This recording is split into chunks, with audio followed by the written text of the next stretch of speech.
한도연의 세상에서 소리가 사라진 건 7살 겨울이었다. 몇 달간 지속된 고열은 그의 청각신경을 조용히 파괴했고 봄이 와도 새소리는 들리지 않았다. 어머니의 울음소리도 아버지의 꾸짖음도 모두 입술의 움직임으로만 남았다. 학교는 더욱 가혹했다. 선생님의 말을 알아듣지 못하는 도현은 늘 멍하니 칠판만 바라보았다. 글자를 읽는 것도 쓰는 것도 또래보다 훨씬 더딜 수밖에 없었다. 아이들은 그를 가리켜 바보라고 손가락질했고 도현은 점점 교실 구석으로 몸을 움츠렸다. 말을 하려고 해도 자신의 목소리가 어떻게 들리는지 알 수 없어 점점 입을 다물게 되었다. 하지만 집 뒤뜰의 오래된 느티나무만은 달랐다. 도현이 손바닥을 대고 나무 껍질을 쓰다듬으면 거친 결 사이로 시간의 이야기가 전해져 왔다. 손끝으로 느끼는 나무의 온도, 습기, 단단함과 부드러움의 경계 그 모든 것이 그에게는 언어였다. 16이 되던 해, 도현은 마을의 목수 김씨 아저씨 밑에서 일을 배우기 시작했다. 전기톱이나 대패의 소리를 들을 수 없어 위험한 순간들이 있었지만 도현의 눈은 어느 목수보다 예리했다. 나무에 생긴 작은 균열도 못이 비뚤어지는 순간도 놓치지 않았다. 그의 손은 나무와 대화하듯 조심스럽고 정확했다. 소리를 못 들으면 어쩌나 했는데 이 녀석은 손으로 듣는구나. 김씨 아저씨는 종종 그렇게 중얼거렸다. 밤이면 도현은 작은 전등 아래서 나무 조각들을 만지작거렸다. 참나무의 단단한 성격, 소나무의 따뜻한 향기, 느릅나무의 끈질긴 생명력 모든 나무가 제각각 다른 이야기를 손끝에 전해주었다. 그 순간만큼은 세상이 조용하다는 게 외롭지 않았다. 오히려 나무들의 속삭임이 그의 세상을 더 풍요롭게 만들어주었다. 25이 된 도연에게 지역복지관은 낯선 공간이었다.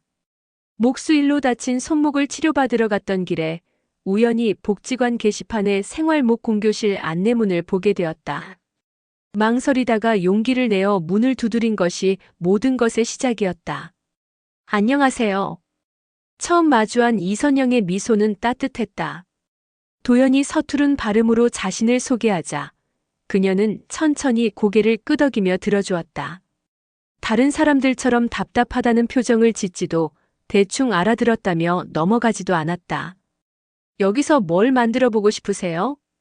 선영은 간단한 수화를 섞어가며 물었다. 도연은 놀랐다. 자신을 위해 수화를 배운 사람을 만난 건 처음이었다. 그는 조심스럽게 작은 나무 상자를 꺼내 보였다.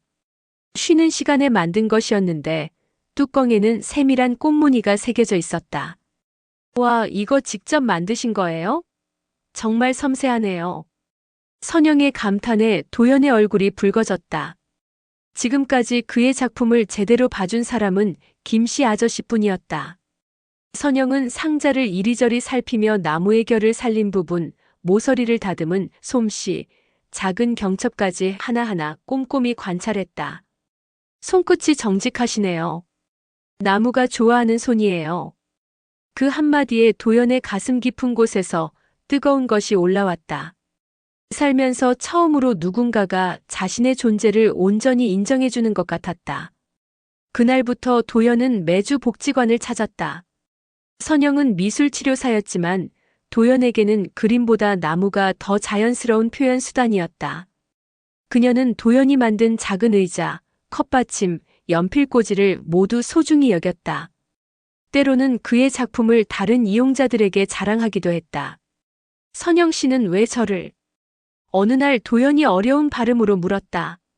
왜냐하면 도연 씨의 마음이 예쁘거든요. 나무를 만질 때의 표정, 뭔가 완성됐을 때의 기쁜 얼굴. 그런 게 다 보여요. 두 사람은 수화와 짧은 글, 그림으로 대화했다. 선영은 도연에게 한글을 더 쉽게 가르쳐 주었고, 도연은 그녀에게 나무의 성질과 향기를 알려주었다. 1년이 지나고 선영이 조심스럽게 물었다. 우리 계속 함께 할까요? 도연은 고개를 끄덕이며 그녀의 손을 잡았다. 그의 거친 손과 그녀의 부드러운 손이 만나는 순간 두 사람 모두 이것이 운명임을 알았다. 소리 없는 세상에 처음으로 찾아온 진짜 봄이었다. 결혼 3년 후 첫째 민우가 태어났다. 도연은 처음 아이를 품에 안았을 때의 떨림을 평생 잊을 수 없었다.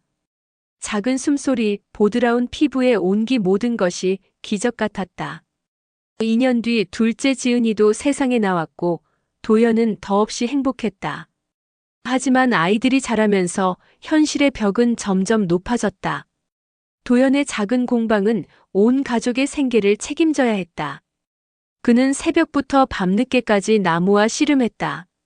책상, 의자, 선반을 만들어 동네 가게에 납품했지만 기계 설비가 부족한 개인 공방의 한계는 분명했다. 큰 가구점들의 저렴한 기성품의 밀려 주문은 점점 줄어들었다. 아빠, 이건 뭐야? 6살 민우가 도연이 깎던 나무 조각을 가리키며 물었다. 도연은 서툰 발음으로 설명하려 했지만 아이는 금세 지루해했다. 선영이 대신 설명해주자 민우는 엄마 쪽으로 돌아섰다. 그 순간 도연은 가슴이 찔리는 듯했다. 아이들이 초등학교에 들어가면서 문제는 더 심각해졌다. 학교에서 돌아온 민우와 지은이는 스마트폰과 컴퓨터에 빠져들었다. 유튜브, 게임, 친구들과의 메신저 대화, 그들의 세상은 도연이 따라갈 수 없을 만큼 빨랐다. 아빠, 나 숙제 도와주세요. 라고 말하던 민우는 점점 엄마만 나 도와줘라고 말하기 시작했다. 도연이 다가가면 아이들은 짜증스러운 표정을 지었다. 아빠는 말이 이상해. 어느 날 지은이가 친구에게 하는 말을 도연이 우연히 보게 되었다. 입모양으로 읽은 그 말은 가슴을 도려냈다. 저녁 식탁에서도 대화는 선영과 아이들 사이에서만 이루어졌다. 도연은 묵묵히 밥만 먹으며 가족의 웃음소리를 입술로만 읽었다. 가끔 선영이 수화로 내용을 전달해주지만 그것조차 뒤늦은 번역일 뿐이었다. 여보, 괜찮아요. 아이들이 아직 어려서 그래요. 선영은 밤마다 남편을 위로했다. 하지만 도연의 마음속 상처는 깊어만 갔다. 가장 힘든 순간은 아이들의 학교 행사 때였다. 학부모 상담에서 선생님은 선영하고만 이야기했고 도연은 옆에 앉아 고개만 끄덕일 뿐이었다. 운동회에서도 발표회에서도 마찬가지였다. 아이들은 점점 아빠를 부끄러워하는 것 같았다. 내가 정상적인 아버지였다면. 도연은 혼자 공방에 앉아 자책했다. 나무를 깎는 손길조차 예전만큼 정확하지 않았다. 자신이 아이들에게 짐이 되는 건 아닐까 하는 두려움이 그를 짓눌렀다. 선영과의 사랑으로 시작된 가정이 흔들리는 것만 같았다. 사건은 평범한 화요일 오후에 일어났다. 학교에서 온 전화를 받은 선영의 얼굴이 굳어졌다. 민우가 수업 중 게임을 하다가 적발된 것이었다. 담임 선생님은 가정에서의 관심과 지도가 필요하다며 학부모 면담을 요청했다. 상담실에 들어선 도현과 선영 앞에서 젊은 담임 교사는 차가운 표정으로 말했다. 요즘 민우가 수업에 집중을 못해요. 휴대폰 게임에만 빠져 있고 친구들과도 게임 이야기만 하려고 해요. 집에서 어떻게 지도하고 계신지. 선영이 사과하며 상황을 설명했지만 교사의 시선은 계속 선영에게만 머물렀다. 도연이 입을 열려고 하자 교사는 약간 당황스러운 표정을 지었다. 아버님께서는 청각장애가 있으세요. 선영이 대신 설명했다. 그 순간 도연은 자신이 투명인간이 된 것 같았다. 교사는 더 이상 그를 바라보지 않았고 모든 대화는 선영과만 이루어졌다. 도연은 주먹을 꽉 쥔 채 의자에 앉아 있을 뿐이었다. 집으로 돌아가는 길, 도연의 마음은 복잡했다. 아들의 문제 앞에서 아무것도 할 수 없는 자신이 한없이 작아 보였다. 민우는 방에 들어가 문을 닫아버렸고 저녁 식탁은 그 어느 때보다 조용했다. 그날 밤 도연은 책상 앞에 앉았다.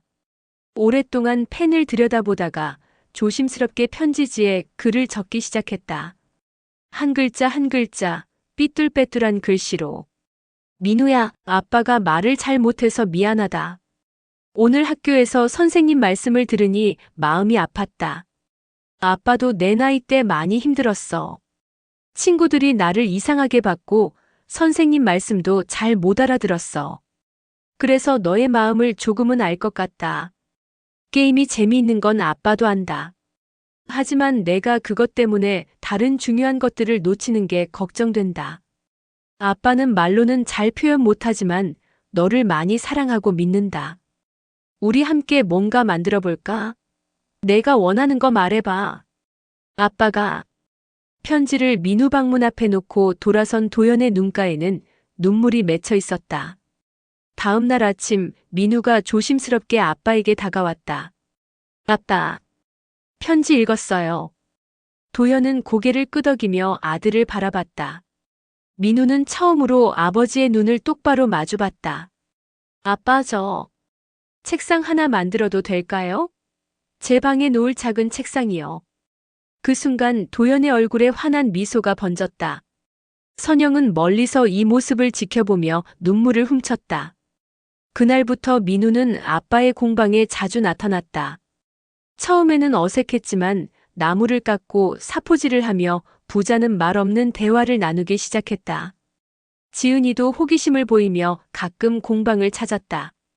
도연은 비로소 아이들과 함께할 수 있는 자신만의 방법을 찾았다. 몇 달이 흘렀다. 도연의 공방에는 변화가 일어나고 있었다. 민우가 만든 작은 책상은 비록 삐뚤빼뚤했지만 아이는 그 책상을 무엇보다 소중히 여겼다. 지은이도 아빠와 함께 만든 연필꽂이를 친구들에게 자랑했다. 아빠, 이번엔 엄마 화장대 만들어요. 지은이가 손을 번쩍 들며 말했다. 선영은 고개를 저었지만 도연의 눈빛이 반짝이는 것을 보고는 미소를 지었다. 주말마다 공방은 온 가족의 작업실이 되었다. 선영은 미술치료사의 경험을 살려 아이들이 나무에 그림을 그리거나 색칠할 수 있게 도왔다. 민우는 아빠에게 톱질하는 법을 배웠고 지은이는 사포질의 달인이 되어갔다. 가장 큰 프로젝트는 가족 식탁이었다. 기존의 작은 식탁이 4명이 앉기에 비좁다는 선영의 말에 도연은 새 식탁을 만들기로 했다. 아이들도 적극적으로 참여했다. 민우는 다리를 깎는 일을, 지은이는 표면을 매끄럽게 다듬는 일을 맡았다. 아빠, 여기 제가 그린 그림도 새겨 넣어주세요. 지은이가 종이에 그린 4명의 가족 그림을 내밀었다. 도연은 조심스럽게 식탁 모서리에 그 그림을 새겨 넣었다. 서툴지만 사랑이 담긴 조각품이 되었다. 한 달 후 새 식탁이 완성되었다. 5칠까지 마친 식탁은 전문가가 만든 것 같지는 않았지만 그 어떤 가구보다 따뜻했다. 첫 저녁 식사 때 온 가족이 새 식탁에 둘러앉았다. 우와, 정말 멋있어요. 민우가 식탁 표면을 쓰다듬으며 감탄했다. 소문이 나기 시작했다. 동네 사람들이 도연의 공방을 찾아와 가구를 주문했다.